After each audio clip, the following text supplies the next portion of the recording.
मेरे साथ जो होना था हो गया, आगे ना होए। अब इस वक्त कई माएँ रो रही हैं जो बच्चे काबू में नहीं आते। बच्चे कहते हैं माँ घर बेचो, मैं पैसे दे, हमने डेंगी लगानी है। जो आपने वहाँ पे लोगों से सुने हैं उनमें कोई सच्चाई नहीं है। दूर के डोर सुहाने उनके लारों में ना एक साल उनके पास ना रहने के लिए जगह, ना खाने के लिए कुछ होता है, ना उनके पास काम होता है। क्यों इतनी इजाजत एजेंटों को दे दी गई है? वो उन शिप वालों को भी पकड़ो जिनकी शिपें। लोग बाहर पुलों के नीचे सो रहे हैं। ये रेस्टोरेंट है, यहाँ पे आके मांगते हैं खुदा के लिए हमें खाना दे दो। ये हालत है हमारे पाकिस्तानी भाइयों की। अपील है एजेंटी का खात्मा, एजेंटी का खात्मा। एजेंटी का खात्मा करो। रो रो कर दुहाइयाँ देती इस बदकिस्मत माँ का बेटा भी उस कश्ती में सवार था जो यूनान के साहिल के करीब डूब गई। कश्ती में तकरीबन 750 लोग सवार थे, जिनमें लगभग 300 पाकिस्तानी भी शामिल थे। ये तमाम पाकिस्तानी गैर कानूनी तरीके से यूरोप जाना चाहते थे। अच्छे मुस्तकबिल और बेहतर माश का ख्वाब सजाए ये तमाम पाकिस्तानी एजेंटों की लालच की भेंट चढ़ गए। एजेंटों ने हर एक पाकिस्तानी मुसाफिर से तकरीबन 23 से 35 लाख रुपए वसूल किए और उन्हें मौत के सफ़र पर रवाना कर दिया। ऐसा नहीं है कि इन मुसाफिरों को इस बात का इल्म नहीं था कि जिस रास्ते को वो इख्तियार कर रहे हैं वो उन्हें मौत के मुंह में ले जाएगा, लेकिन फिर जानबूझकर उन्होंने आखिर क्यों इस पुरखतर और जानलेवा रास्ते को इख्तियार किया। और हर कुछ माह बाद कश्ती डूबने के वाक़ये के बावजूद एजेंटों का कारोबार दिन दुगनी और रात चुगनी तरक्की क्यों कर रहा है। और सबसे बढ़कर वो लोग जो यूरोप पहुंचने में कामयाब हो भी जाते हैं, उन्हें वहां पहुंचने के बाद किस किस्म के हालात का सामना करना पड़ता है। इन तमाम सवालात का जवाब जानने के लिए हमने रब्ता किया है इटली में मुकीम पाकिस्तानी सहाफ़ी शाहिद मलिक से। शाहिद मलिक, डॉन को टाइम देने के लिए बहुत बहुत शुक्रिया। शाहिद साहब, सबसे पहले हमें अब कश्ती हादसे की अपडेट से आगाह कीजिएगा कि अब तक कितने मुसाफिरों को बचा लिया गया है और रेस्क्यू ऑपरेशन कहाँ तक पहुँचा है? अभी तक जो इतलात मिली हैं उसके हवाले से तकरीबन 300 के करीब हमारे पाकिस्तानी लोग इसमें मौजूद थे और जो 80 लोग हैं उनकी जो मैयतें हैं वो वसूल हो चुकी हैं, लेकिन वो शनाख्त के काबिल नहीं है। 2 पाकिस्तानी सिर्फ जो इस वक्त तक जिंदा हालत में बचे हैं, जिनकी तरफ से ये लिस्टें भी मिली हैं, जिन्होंने ये सारी तफसीलात बताई हैं कि इतने हम लोग थे और बाकी का हमें कोई पता नहीं, जिनमें 2 औरतें भी थी और एक बच्चा भी था। शाहिद साहब, इस साल ही हमने 2 बड़े कश्ती हादसे देख लिए हैं और दोनों में ही कीमती इंसानी जानों का ज़िया हुआ है। यूरोप में लोगों का क्या मानना है कि क्यों ये कश्ती के हादसे जो है बहुत तेज़ी से हो रहे हैं और लोग मौत का निवाला बनते जा रहे हैं? देखा जाए तो ये पहले कई सालों में ऐसे वाक़े नहीं हुए। बड़ी कश्तियाँ आती रही हैं, कई सैकड़ों के हिसाब से लोग आते रहे हैं, उनको बचा लिया जाता था। अब कुछ तज्जिया नगारों का कहना यह भी है कि शायद ये एक वार्निंग है यूरोपीय यूनियन की तरफ से, जानबूझकर उसमें कुताही की गई है ताकि किसी न किसी तरीके से इलीगल जो ये रास्ता है, इमिग्रेंट्स आ रहे हैं उनको रोका जाए, उनको डराया जाए। लेकिन एक दूसरी तरफ अगर हम देखते हैं तो ये मुल्क इंसानी हकूक़ के अलमबरदार हैं, तो इनको ये भी देखना होगा कि वो आखिर तो इंसान थे, उनकी ज़िंदगी थी, तो उनको बचाना तो फ़र्ज़ था इन पे।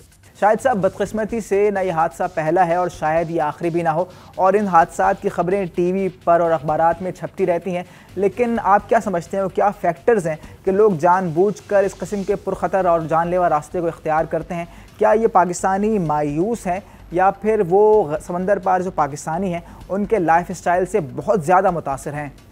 सबसे पहली बात जो है कि पाकिस्तान में कोई लीडरशिप नहीं है जो नौजवान को, यूथ को उम्मीद दे। जो यूथ हमारी इस वक्त मास्टर कर रहे हैं, ग्रेजुएट कर रहे हैं, उनके पास आके मुस्तकबिल नहीं है, उनको जॉब नजर नहीं आ रही। और इस वक्त जो पाकिस्तान के मुआशी हालात हैं उनसे भी लोग तंग आकर शायद ये चीज़ सोचते हैं कि हम कोशिश करें छोड़ जाएं। दूसरी चीज़, इतने लोग यहाँ से जाते हैं वो तो चंद दिन की छुट्टी के लिए जाते हैं, यहाँ पे वो मजदूरी करते हैं, रात दिन मजदूरी करते हैं, 18-18 घंटे काम करते हैं, ऐसे ऐसे कपड़े पहने होते हैं आप देख भी नहीं सकते। तो वो वहां जाके अगर छुट्टी पे जाते हैं तो छुट्टी में थोड़े से पैसे उन्होंने इकट्ठे किए होते हैं, वो जाके वो वहां पे खर्च करते हैं। हमारा नौजवान जब उनको देखता है, उनके लाइफ स्टाइल को, उनकी गाड़ियां रेंट पे लेना या आगे पीछे घूमना, तो वो समझता है कि ये जाते ही हम भी वहां पे सेट हो जाएंगे।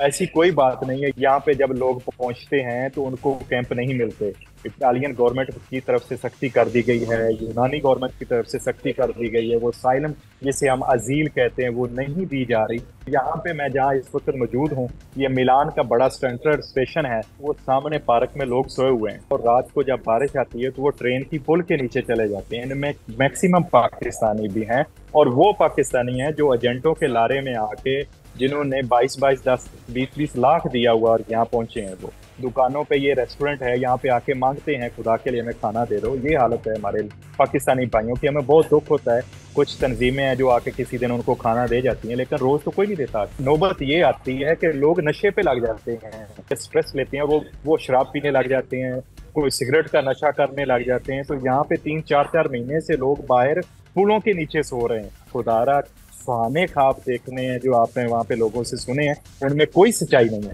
यहाँ पे अगर आपने साइलम भी आके लेना है तो वो भी इतनी जल्दी नहीं मिलता। अगर किसी का 3-4-5 महीने बाद अपॉइंटमेंट, 6 महीने बाद आती है, अब तो 1 साल बाद अपॉइंटमेंट आ रही है पहली एप्लीकेशन की, तो वो 1 साल उनके पास ना रहने के लिए जगह, ना खाने के लिए कुछ होता है, ना उनके पास काम होता है। जब वो एप्लीकेशन एक्सेप्ट होती है तो उसके बाद उनको 2 महीने का टाइम दिया जाता है, फिर 2 महीने उन्होंने इंतजार करना है। 2 महीने के बाद जब उनको वो कार्ड दिया जाता है, एक पेपर दिया जाता है, वो साइलम का पेपर है, उस पेपर पे आपको पाकिस्तान जाने की इजाज़त नहीं है जब तक उनको 5 साल 7 साल जॉब करके यहाँ पे उन साइलम वाले पेपर को कन्वर्ट करके दूसरे पेपरों में नहीं, रेगुलर में चेंज करके, उस वक्त तक वो पाकिस्तान अपने प्यारों के पास वापस नहीं जा सकते। शायद साहब, सारी जो बातें हो रही हैं इनमें इन मुसाफिरों के साथ साथ एजेंटों का भी बहुत अहम किरदार है। आप क्या समझते हैं, आप हुकूमत पाकिस्तान की एजेंटी के खात्मे की काविशों को किस नज़र से देखते हैं? ये जो एजेंट माफिया है, मेरी गवर्नमेंट पाकिस्तान से भी दरखास्त है कि इनको जितनी से जल्दी हो, इन लोगों को जल्दी से जल्दी पकड़ा जाए। एक आधा एजेंट गिरफ्तार कर लें, उसको वादा माफ गवाह बना लें और वो सबका बता देगा पाकिस्तान में। तो वजारत खारजा उनको लीबिया पहुंचना चाहिए। जो लोग पाकिस्तान से via Dubai, via Qatar Libya जा रहे हैं, खुदारा उनसे लीबिया से जाके बात करें और लीबिया में ये पाकिस्तान की ऐसी टूरिस्ट एंट्री को बंद करवाएं, उसको सख्त करवाएं। जो बिजनेस के लिए जाए उसका एक लेवल हो। लेकिन आपको भी पता है, मुझे भी पता है कि हर बंदा तीसरा लीबिया क्या करने जा रहा है। ये क्या FIA को, पाकिस्तान की गवर्नमेंट को, इदारों को नहीं पता जो वहां से जा रहे हैं लोग कि ये लीबिया क्या लेने जा रहे हैं। तो अक्सर ऐसी भी वाक़यात देखने में है जहाँ पे माँ बाप को पता भी नहीं है और औलाद ने कहीं से कुछ चीज़ें बेच के आगे पीछे से पैसे पकड़ के वो माँ बाप को बताए बगैर लीबिया चले गए। तो इस चीज़ को फौरन कंट्रोल करना होगा। इसकी मिसाल आपके सामने कि इटली की वज़ीर-ए-आज़म पिछले 6 महीने में 3 दफ़ा लीबिया जा चुकी है इस इल्लीगल रास्ते को बंद करने के लिए। तो इटली की वज़ीर-ए-आज़म अगर जा सकती है तो क्या हमारा वज़ीर खारजा मोहतरम बिलावल साहब या कोई भी सेक्रेटरी खारजा साहब या कोई बंदा लीबिया जाके उनसे ये कमिटमेंट नहीं कर सकते कि आप भाई हमारे जो नौजवान हैं वो एजेंटों के बरगलावे में आ जाते हैं, तो ये हमारी एंट्री फ़िलहाल बंद करें। बहुत शुक्रिया शाहिद मलिक, आपने हमें मिलान इटली से ज्वाइन किया। नाजरीन, आपने शाहिद मलिक की गुफ्तगू सुनी।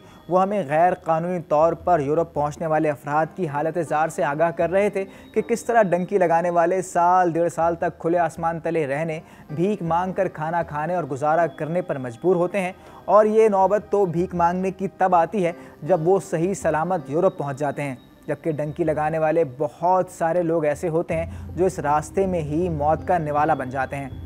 अब ये ज़िम्मेदारी हुकूमत के साथ साथ डंकी लगाने वाले मुसाफिरों और उनके घर वालों और वालिदैन की है कि आया वो अपने बच्चों को समझाते हैं और उन्हें इस पुरखतर रास्ते पर सफ़र करने से रोकते हैं, या फिर उन्हें एजेंटों के रहमो करम पर छोड़ देते हैं कि वो उन्हें मौत की वादी में ले जाएं।